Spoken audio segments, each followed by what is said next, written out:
Welcome to Broken Tusk Rising, a Pathfinder 2nd Edition actual play in the Galarian campaign setting. We're playing through the Quest for the Frozen Flame adventure path. I'm Jessica, and I'm playing Xankath, the halfling fighter. This is Josh, and I'm playing Ivan, an orc fighter and former crusader. I'm Ashley, and I play Xankath the druid, a former member of the Burning Mammoth. I'm Pavel, and I'm playing Lucalo, the skeleton sorcerer.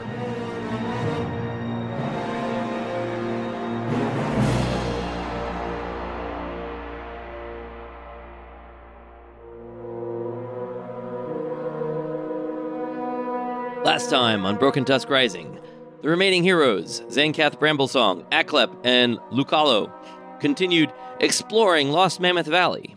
They came upon a stone circle where they encountered vengeful spirits, who commanded the party to bring him back. Not knowing what this meant, the heroes calmed the spirits with a prayer and left the area, although they knew that they were probably going to have to investigate those griffins sooner or later.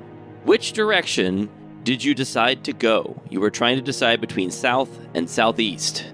First of all, can I just say I feel like Xankath's in trouble because she got last named. She doesn't usually get last named in the recaps, but she's in trouble. Uh-oh. I don't know why, but she is. I didn't say her middle name. It's true. So it can't be that serious. That's true. Could be worse. Yeah, she's alright. Does she have a middle name? No, not that I've come up with at this point. Xankath Margareth Bramblesong, you are in big trouble. There it is now. We're going to go southeast. Yeah, to the Sad Sack Crusaders. Mm-hmm. That's what's written in my notes. Okay, well, you spend the rest of this day exploring the Plains Hex, where you were before. You have to finish reconnoitering. And then the next day, you begin to enter the forest to the southeast. And I will remove the fog from that hex. We can rest like we've rested. We can get our health back and everything, right? So you all need to recover some health because there was some combat with some spirits. And yes, you have plenty of time. So we're going to hand wave doing, 10 or 15 healing rolls instead of doing all of those on air. Listeners, if that offends you and you really want to hear us repeatedly do some healing rolls, let us know, and we will ignore you. Maybe that can be the one of the Patreon specials. That's right. We could have yeah. a Patreon special of just rolling for healing. I don't know that we want to do that. All right. Well, we'll let the listeners decide. All right. So you spent this day exploring the Plains Hex. You enter the forest on the next day. The forest is dense, and it will take twice as much time. It counts as difficult terrain. So it's going to take 2 days to travel into this hex, and then 2 days to reconnoiter. As you enter the forest, it feels vibrant and alive with singing birds and the sounds of unseen animals in the brush. In the distance, in what would be the middle of this hex, you see an enormous tree towering above the rest of the forest around it. You guess it must be hundreds of feet tall. It mostly disappears from sight once you enter the forest, only occasionally reappearing between the dense trees. So you spend 2 days traveling, entering this hex.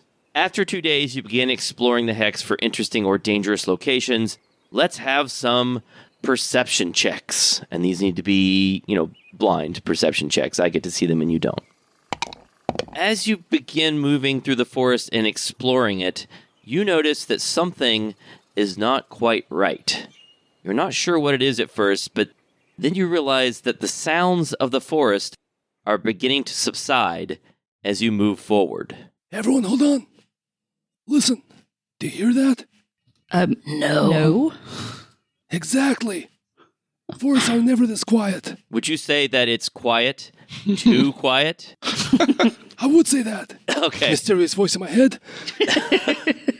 Yeah, it's weirdly quiet. It should not be this quiet in the forest. There should be birds, little animals, all kinds of things. But no, something weird's happening. Everyone just kind of be on your best guard. So you begin to move more cautiously. And next you notice that the plants around you begin to look wilted and sickly. The grass is black and lies flat against the ground.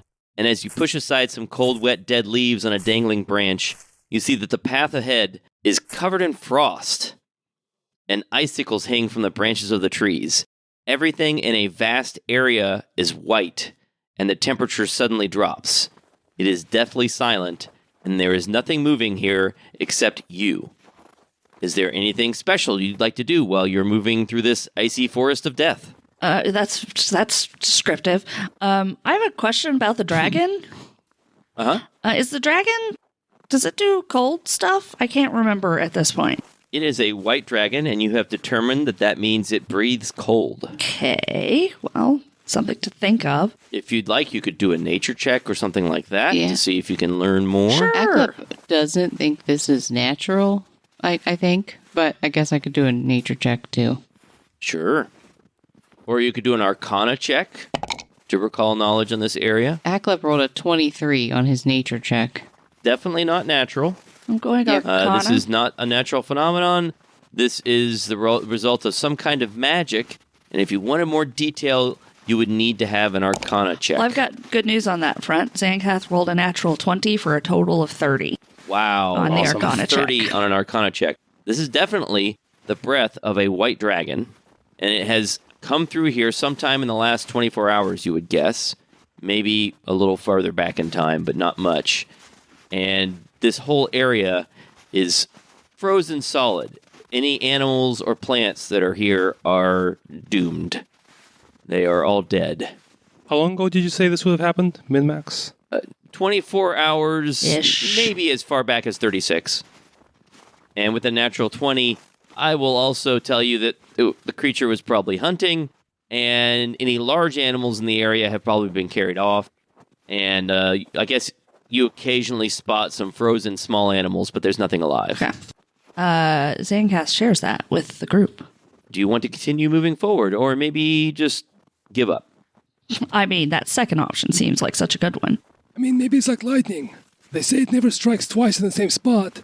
I figure the dragon's not going to come back here to hunt again. He already ate all the big stuff.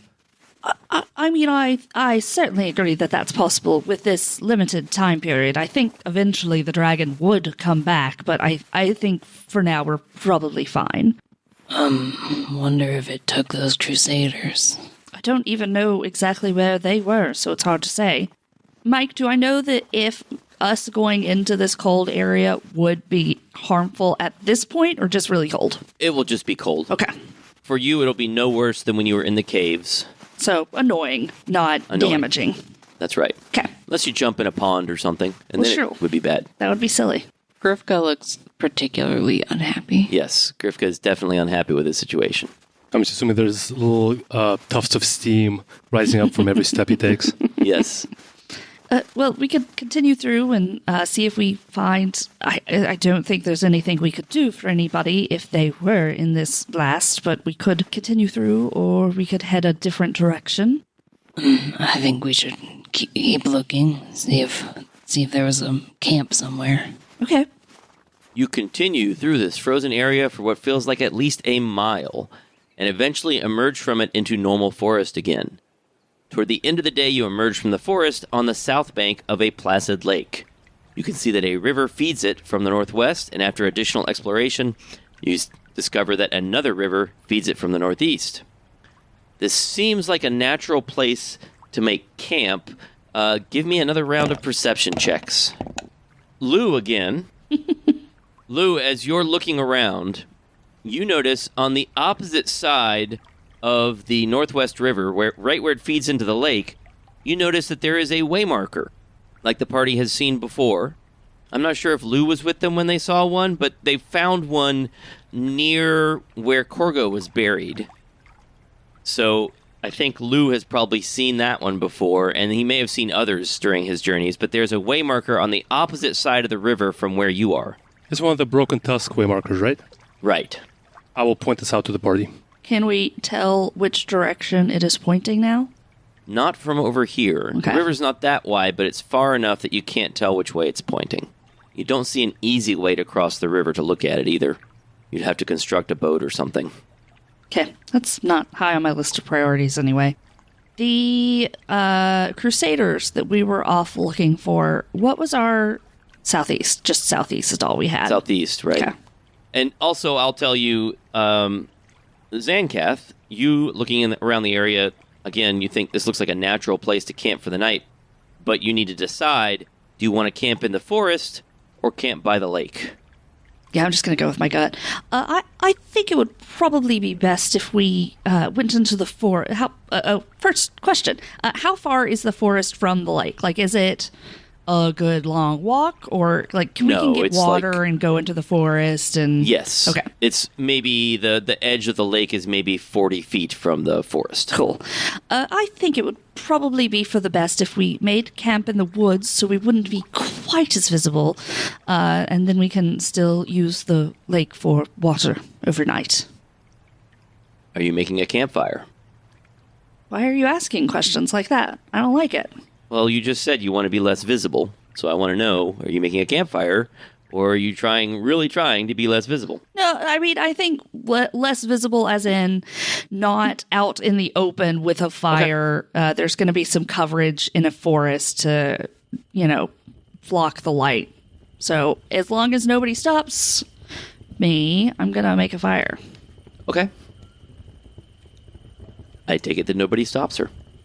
That night, Xankath, while you're on watch, you hear the wings of some great beast as it flies near your camp, but you see nothing through the trees. It flies from the east to the west, and then you don't hear it again after that. At this point, we have been fairly close to the dragon. Right. Would I get the idea that this is like a dragon-sized great beast, or like...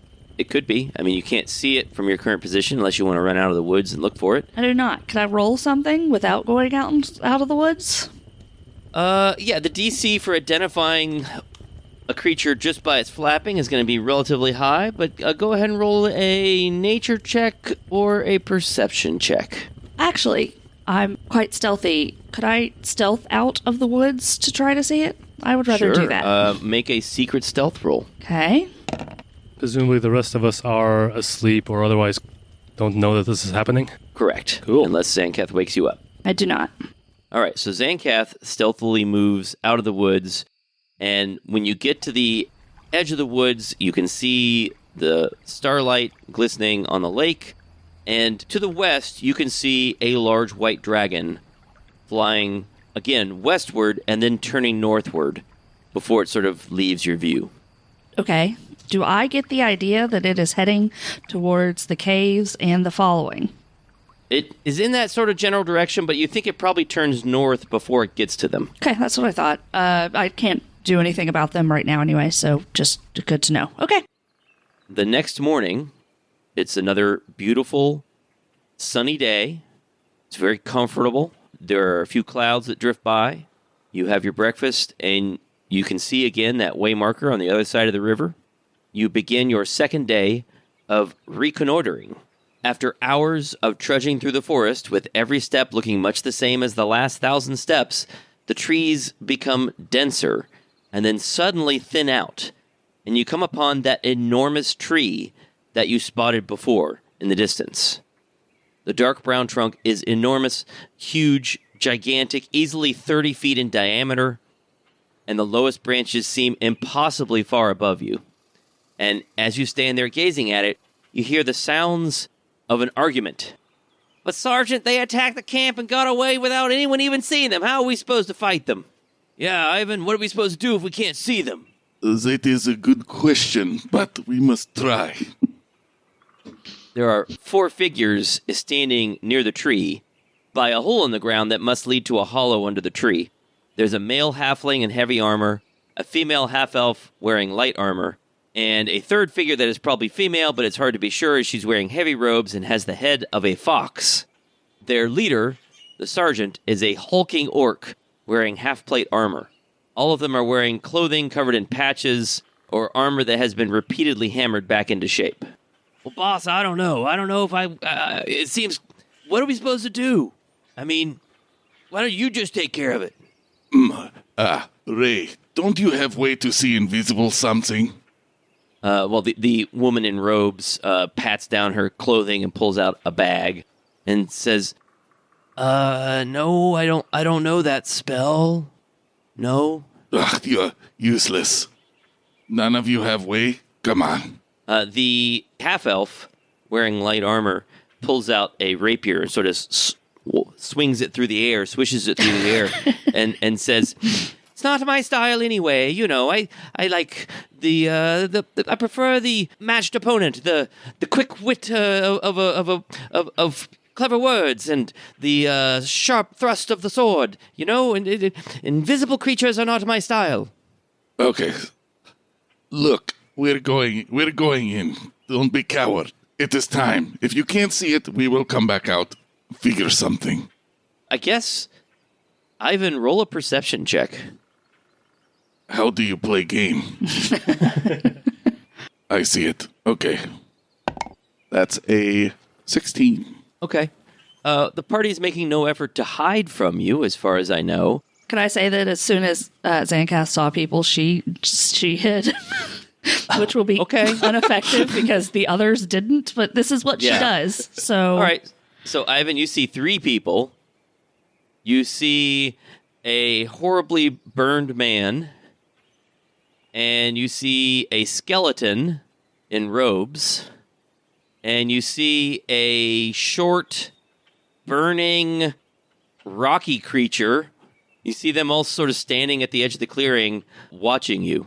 When you describe us like that, we're a real ragtag crew. Right? Yeah, so a skeleton and a fireball monster just showed up. So and a bird person.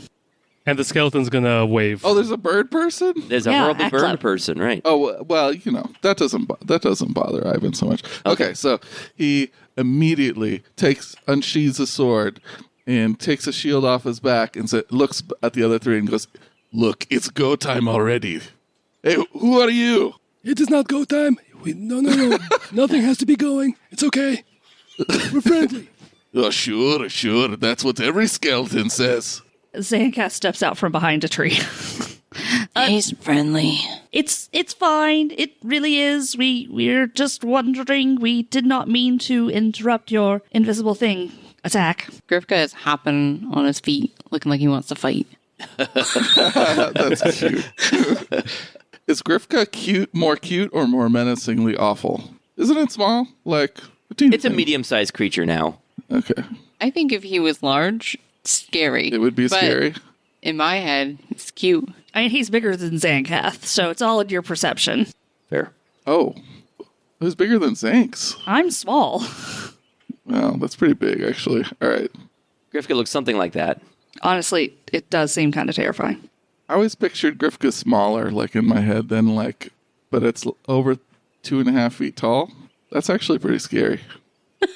It's time to kill it. Honestly, in my head, Grifka's roughly Xankath's size, and that's not as scary. That's big. Okay, so Ivan will say, "Who are you? Are you with Dragon?" No. Is that Dragon? I didn't catch that. No, we're not. But we're trying to avoid the dragon, in fact. Oh, that's real smart. You, good job. Yeah, rolls his eyes and looks back at the other 3. What do you think about these people? Well, the half-elf with the rapier swings around and says, "Well, I know that I'm much more capable of stabbing someone like this. If any of them have a sword, then that might be great fun." I don't think we want to get stabbed. And the halfling, wearing heavy armor, sort of shuffles nervously and says, "I don't know, boss. Sergeant, I think maybe we don't have to fight. Yeah, we probably better just leave this spirit thing alone and take them back to camp for interrogation. Yeah." Okay. What? Who are you with? Tell me. Oh, that's not material at the moment. We're with a group who have recently come into the valley, so we are trying to get a lay of the land. We were looking for a group of crusaders, if you could point us in the correct direction. Which group? What is your group? You don't know them. We're new to the valley. It's unimportant. Oh, just tell me name. It's getting pretty sus around here. It is indeed getting sus the more I talk. They're really nice. Listen, I've only known them for about a week, but they're the nicest people you've ever met. Really. Except for Vare. But she's okay too. Now, Vare, you've heard that name, Ivan. You know Vare. Vare used to be part of your group. Oh, that's right. I know Vare. So, wait. Vera is with you? Yeah. Yeah, she joined us. Well, them. I mean, I'm also part of them now, so us. Ivan looks back at the other three and goes, totally sus. They all nod and look nervous. Now, do you want me to elaborate on Vare? Maybe it's been a while. No, For Ivan's sake. I totally remember her completely. Yeah, okay. Tell me something only Ver would know. She had a brother. Okay. She taught me how to do an irritating thorn snare. Her brother got eaten by what do you call it, the three-headed thing. Chimera. Yeah, that's right. Is that something, does that happen after she left? Or is that something this group would know? That's something this group knows, right? You know that's why and when she left is when okay. you entered the valley, and she and her brother were the people that persuaded you to leave the crusade. Those who persuaded the group and the commander to leave the crusade. And when the Chimera killed her brother, it just sort of broke her. And she left the Crusaders and went off on her own. Yes, that sounds like Vera I know. So Ivan will sheath the sword, put the shield back on his back, and look at the others. Kind of shrug. Listen, you're looking for Crusaders, you say? That's correct. We're trying to get information, and Vare seemed to think that would be helpful. Well, I'm afraid that not much crusading happen much anymore. Yeah, a lot of, digging ditches and hunting and such. But, hey, listen, can you see invisible things? I don't think I can. think I can. It's gonna be magic, right? Yeah, Lou actually can. Lou raises his hand excitedly, like, teacher, pick me. Oh, cool. Of course the creepy skeleton can see invisible things. This is not surprise at all. His I'm not creepy. His name is Lou, and he is not, in fact, creepy. Maybe if I'm so creepy, maybe I won't see anything invisible for you. Aklep shrugs. Can you make it so that everyone else can see things, or just you? Let me read the spell description and check. Good idea. Let's all wait patiently for this. Your gaze pierces through illusions and finds invisible creatures. I can see them as though they weren't invisible, but they are blurred. I don't believe I can make anyone else see them. See the unseen. Lasts 10 minutes. Yeah, it looks like it's just you. Okay, well, thanks for reading that spell description. So cool. Listen, we have this this thing. Wait. It turns out that I have keen eyes. What does that mean? Read your character sheet to me Your right eyes now. are sharp, allowing you to make out small details about concealed or even invisible creatures that others might miss. +2 circumstance bonus when using the seek action to find hidden or undetected creatures. Ooh. Wait a minute. You're telling me that you have two people that can see invisible things. I mean, I don't know that I would say I can see invisible things, but I can pick up details from them that, footprints and whatnot. I have very keen eyes. Ivan looks back to the other three that are with him, and he says, can any of you do these things? They all sort of shuffle and look at their feet. Look at this, pathetic. Okay, so listen. There's thing under this tree. Ivan motions with his head into... Is there like a hole that leads under the tree? Yeah, there's a hole in the ground that leads to some sort of hollow under the tree. There's something down there. We don't know what it is. It's bugging our camp and messing things up. We need it to stop. So you go down there and, make it stop. Wait, how's it messing with your camp? What's it doing? It, throw someone into a latrine. Pretty gross. Not cool. That's it. It's just kind of pranking you. That's the problem here. Not murder or anything like that. Well, not yet, of course. That's always gets there. Yeah, I could kill somebody any day now, It starts with the pants pulled down and thrown in the latrine, but later it could be murder. Why don't they go in and prove themselves to us, and they take care of the problem, and, we'll let them go to the camp. Why don't we all go down as, show of force to invisible thing? We'll stand guard outside. Oh my gosh. So sad. Do you see what I have to deal with? Xankath will turn her back on this group to look at Lou and Aklep and lower her voice a little. And I don't really know what we would be going into. It doesn't sound particularly harmful from what they said, but it could be helpful to do this and get them to work with the following. Why don't we just convince them to move their camp away from this place?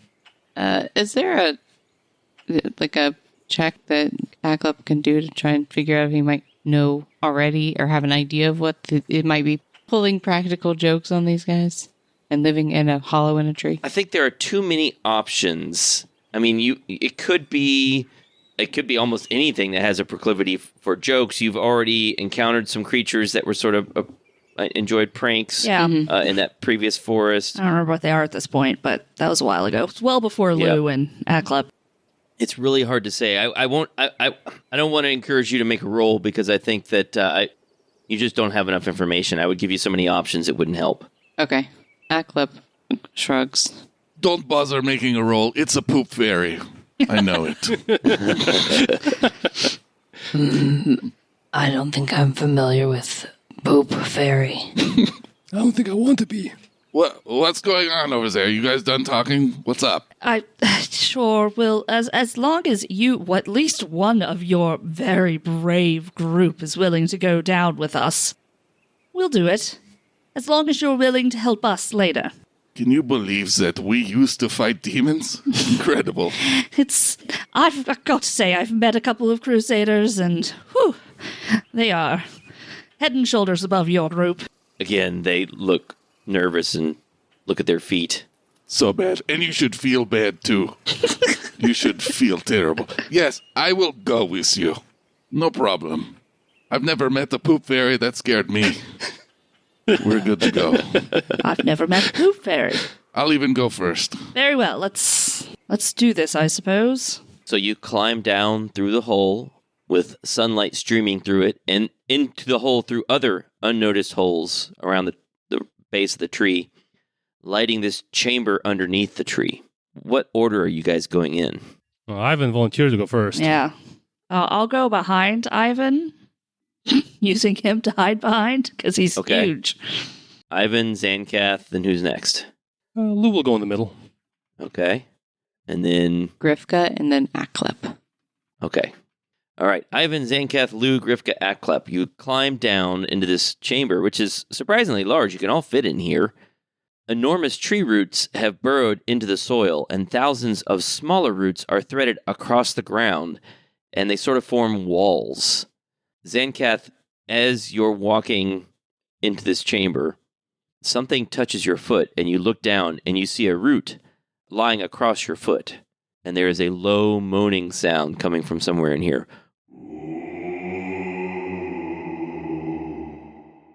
Ivan, make a reflex saving throw. Oh no, poop fairy got me. This joke will not stop. He's committed to the bit. Do with it, everybody. That's 20. Oh, nice. Okay, so Ivan, you begin to step forward, and you start to stumble, but you just barely catch yourself as you realize that your shoelaces have been tied together. Oh, man. Well, I'm so stupid. Ivan, your shoestrings are tied together. Why did you do that? I know. I should have bought Velcro. And he kneels down to undo it. All right, as you do that, there's a loud hiss of steam, and you turn to see that there is a vine dangling from above from the tree, and at the end of this vine, sitting atop Grifka, is a wooden bucket previously filled with water. And there's just steam coming off of him, and he is glowering at everybody. And he erupts in flames, evaporating the remaining water. Well, this is going great. It's okay. Pardon,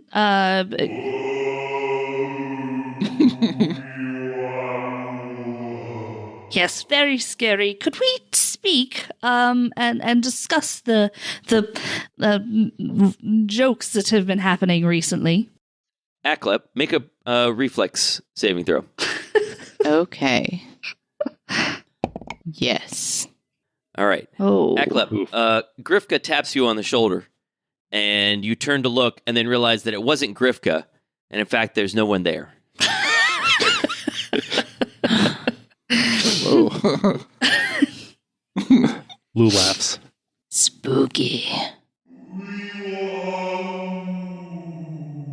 That is a good joke. I think I like these guys. Why did I come down here? Any skills you'd like to use in this situation? I mean, I think Lou's just going to go ahead and cast See the Unseen and look around. Okay. Yeah, I can now see. I see through illusions. I can see invisible creatures and spirits for the next 10 minutes. But they are blurred and concealed, apparently. Lou, you can quite confidently say that there's nothing invisible in here. Whatever is in here, if it's hiding, it's just hiding. It's not invisible. Lou spins around and tells the party, I don't see anything. I did the thing. If there was something invisible, I'd see it. There's nothing here. Could I then look around and just look, because my keen eyes make out small details about concealed. Yeah, so make a perception check. Okay. Aklep's going to make a perception check, too. He's not going to see make some anything. Make some secret perception checks. Okay. Now, if you laugh, I'll know it's a bad roll. Aklep and Xankath, as you're looking around, you think you pinpoint the source of the sound, or at least one of these sounds, and you spot a humanoid figure intertwined in the roots of the tree, hiding. It smiles at Aklep and holds a finger to its lips, and then points at Ivan, where you can see that a root has risen just behind his feet, ready to trip him if he steps backwards. Why do I have sudden urge to walk backward? Was Aklep the only one who saw that? Aklep and Xankath, you both saw that. Okay, I'm going to take a step to the side so that if he does fall backwards, he doesn't fall on me. Okay. I'm going to look to the creature that we saw and... could I ask why the pranks? Is it just something you enjoy? Is it, there a reason behind it? Is there another group that we could ask you to torment? Do we recognize what kind of little humanoid this is now that I see him? Make a nature check, Aklep. A 32. These are leshies. In fact, these are pine leshies. They are plant people. And as Xankath looks at them and talks to them, loud giggling erupts from around the chamber. One of them says, Oh, okay, I guess the joke can't go on forever. Thanks for the laughs, though. Yeah, you folks fell for everything. We'll give you a few days so you don't know when to expect it next time. Aklep nods and thanks. What else does he know about leshies? I mean, they're just sentient creatures. You can even play a leshy. They're a playable ancestry. All right.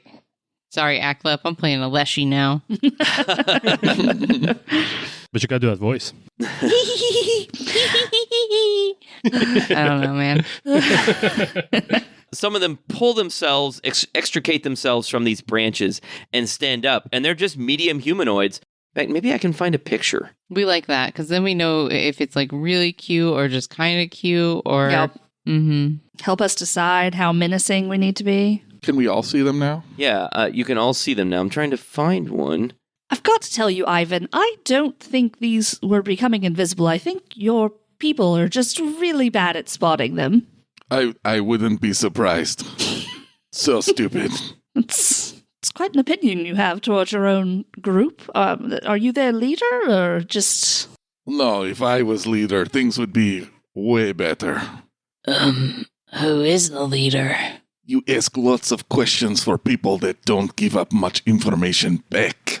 Well, we are not sure about you yet, so we just are being cautious for now. Besides, we helped you with your pranking problem. No, they gave us a few days. It's not over. There's a picture of a pine leshy. I find that delightful. Yeah. He looks so much more menacing than I'm He imagining. looks very tall, but I guess he's not. Nope, they're just people-sized. I don't believe you. Total poop fairy. Look, it's even holding a nugget in his right hand. Do you see this? I'm It's a pine fairly cone. certain that's a pine cone, actually. I don't think so. He's about to throw that at you. I mean, possibly, but it will be a pine cone and not... They do look very cool. This is cool. I would play this. Let's go. Let's have a group of leshies. Can we do that? Yeah, let's leave Ivan behind. Let's pick up one of these fellas. So, yep, they all just sort of giggle, and a couple of them start climbing up out of the hole unless you want to stop them. Honestly, Ivan, I don't think you're going to be able to kill all of these creatures unless you burn down this lovely tree, and I don't think that's a good idea. No. Bad idea. I think that your group has a non-problem problem. So this one that you spotted walks up to Xankath and pats her on the head and says, You're cute. Thank you, I suppose. It does feel rather What condescending. kind of pranks do you like? I'm not generally one for the pranking. Okay. Hey, big guy, what kind of pranks do you like? None of this is funny. You're not cute to me, so please stop. And what can I give you to make you stop doing prank? Like, You don't like them? no, it's not funny. make a diplomacy check. But I am not good at this thing that you ask. How do you play game? Can I aid? You could aid. I'm gonna try to aid. I mean, I'm better at it than I think you probably are, but that's a 16. Yes, I think that works. That's a success, so you get a +1. You're welcome. 11. Okay, you have no. Okay. Actually, it's a 12, right? Because you have a charisma +1, and I gave you a. So it's 12. With a 12, the less you say, yeah, sure, okay. And they all giggle. That was easy. See, that is how you win, everyone. Did you see that? Oh, Amazing. dear. Yes. Well done. You've won. I think maybe you should work a little harder convincing them. Maybe you like verbal jokes, like a knock-knock, like a wit. Better than pranks. Or puns. Everyone loves puns. Maybe not puns. No one likes puns. The leshies all sort of recoil. No! No, Not puns. not puns. I thought you guys were pun leshies. Ooh. And I just stand there and grin expectantly. That was singularly bad. I think we've done all that can be done here, and we should leave now before things devolve further. Okay, so, knock knock. Who's there? Root. Rude who? Are you rooting for me? Yeah. Oh, Pretty man, we're good. going to prank you so hard. No. I don't. That is all I have. I'm just gonna go. You have a Is there lovely. somebody else we could prank around here? I don't. Where are you people from? We're not anywhere near here, so you don't need to worry about us. Oh, man. We haven't found any other groups. Why Right. don't you just prank each other? Already done that. Oh, I thought that would work. There's some ghosts that we ran into a little bit back. You could go prank them. Ooh. Where's that? There's a circle of stones, big stone monoliths. There's some kind of ghosts there. We didn't really find out too much of them. Bunny ghosts? I mean, they'll Pretty be angry. they'll be funnier after you prank them a little bit. Ooh, okay. Let's go, guys. And they all exit the hole and begin walking out of the circle around the tree. Well, I might have improved things for you, Ivan, and made other things much worse. That was pretty good. I always like taking care of short-term problem, making long-term problem. That's okay. You seem pretty smart, pretty useful. What was your name? I am Xankath. Xankath. Yes, and what about the rest of you? I'm Lucalo. Hi. Lucalo, cool. I'm Aklep. This is Grifka. Yeah, so very nice to meet you. I like people, not useless. How about you come meet camp? You can meet the captain. Yes, we would like that greatly. Should we call you Sergeant or? No, you can call me Ivan. Well, it's a pleasure to meet you, Ivan. We would like to go to your camp. Thank you. Yes, I will introduce you to Commander Mongrim, and we'll put you to work right away doing all kinds of things. No, that's not how this is going to work, but we can certainly have a conversation. What? We already have a job. Okay, whatever. Just come on. Let's go. All right, you climb out of the hollow, hauling yourself up using those roots, and you find the clearing is empty, but you quickly spot Arvis, Belgoose, and Ray, those 3 soldiers, hiding behind other trees with their weapons drawn. Sergeant, you're alive. We didn't hear the sounds of fighting, just like some weird giggling, and then some weird tree people climbed out. But we guarded the path back to the camp. What happened, sir? Great job. It was verbal domination. Listen, you 3 are fired. I have new unit now. There with me. You can go dig latrine. Oh, thank you, sir. So we're going back to camp? Yes. Okay, well, we'll lead the way. Oh, look at this gumption. As you begin to turn to leave the clearing and the soldiers begin following a path back to the south, you hear a voice call out from the tree. Wait, please wait. And a female humanoid figure steps out from the tree. She appears to be made of wood and flesh, with branches protruding from her head like horns. And I thought I had a picture, but maybe I don't. Oh, yeah, I do. Anyone want to describe the picture? Very cool. She's like half birch, half kind of elven-looking lady. Yeah, that's pretty accurate. Like a leaf skirt. She appears to be made of wood and flesh. Well done on the tree identification. She's got, like, big pointy ears, but also, like, tree branches, kind of horn-like, coming out of her forehead. She looks armored. Mm-hmm. Armored with wood, yeah. But by her skin. Yeah, like it's growing out of her. Big claws for her fingers. She looks a little more menacing than the voice sounds. Yeah. Is she also a Leshy? You're pretty sure this is not a Leshy. Huh. And she says, "You didn't hurt the Leshies. Maybe you can help me." Ma'am. Are you also being pranked? I am Dephelia. I have been in this valley for many hundreds of years, long before this tree sprouted 100 years ago. My brother Bargat lives in another tree on the opposite side of the mountain. She points toward the mountain in the center of the valley, and you can just barely see its peak above the treetops to the east. Our trees are twinned, but I can no longer feel his presence. This started when the seasons stopped in the valley. I think the valley must be cursed. Are you going east? I imagine that eventually our direction will go that way. If you're asking for us to check on your brother, I imagine that's something we can do, but I can't guarantee when it would be able to happen.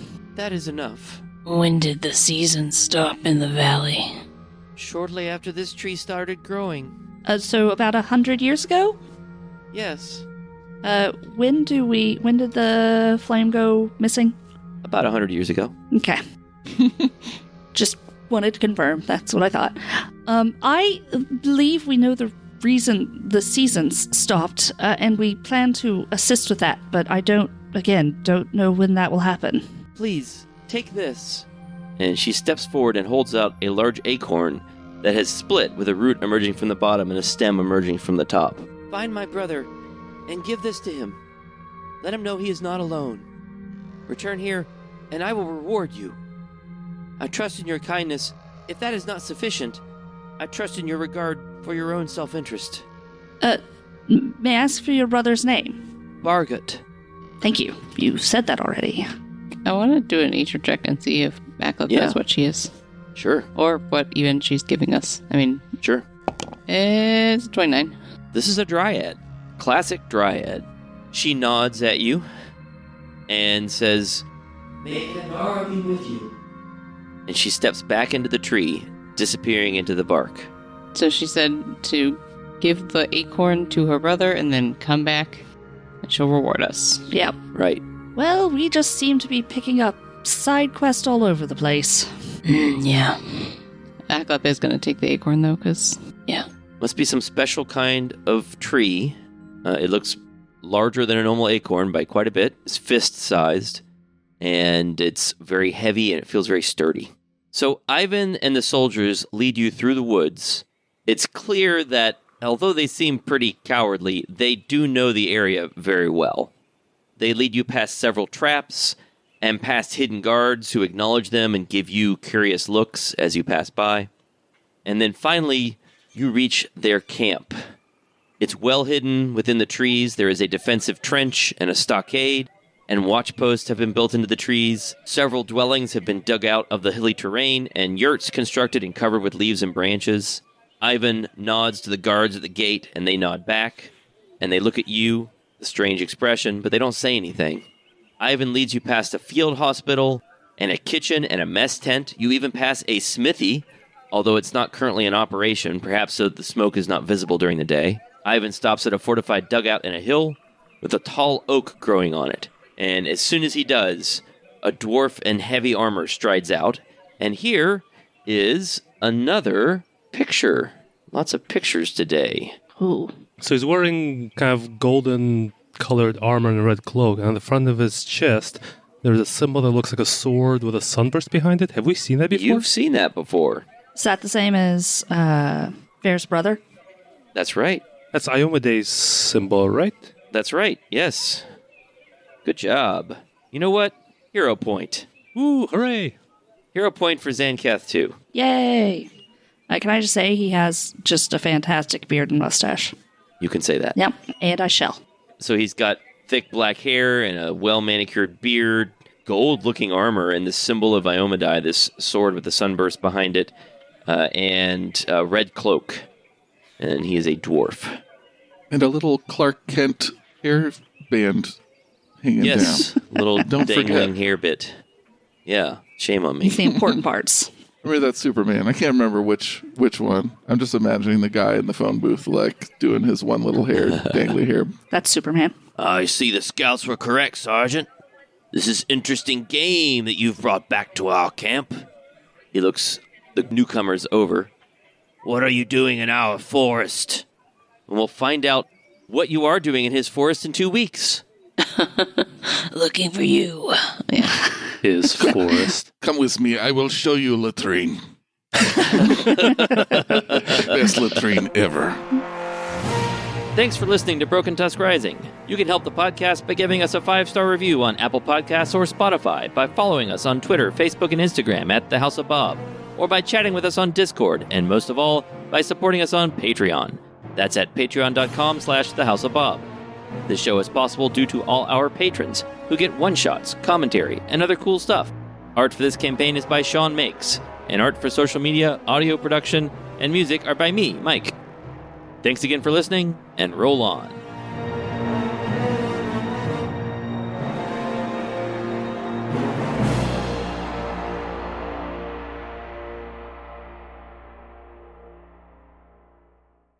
So I will remind you that off air, you decided you were going to go southeast, but we didn't say that on air. So I have to ask you on air which way you're going. And you're going to say southeast, or else there's going to be trouble. That's the most violent railroading I've ever heard. Right? The time for choice was earlier. Now is the time for railroading. Yeah, Ivan, what are we supposed to do if we can't see them? That's your cue, Josh. Oh, okay. I was pretty certain when I wasn't That's your name. 100% Yeah, I was going to That's say. you. I haven't played this person before, I haven't internalized it yet. Okay, ready? You want me to say that line again? Yeah. What's my line? I don't know your line. That's your job. Ivan looks off to the distance and asks for his line. And everybody worries about his sanity. Yeah, Ivan, what are we supposed to do if we can't see them? Ivan might be a little bit too poop focused. Right? The first session always sets the path for the character, It's just the way this We're reaching out to a new demographic with this character. Oh dear. There's a lot of kids that listen to this. Poop jokes are in.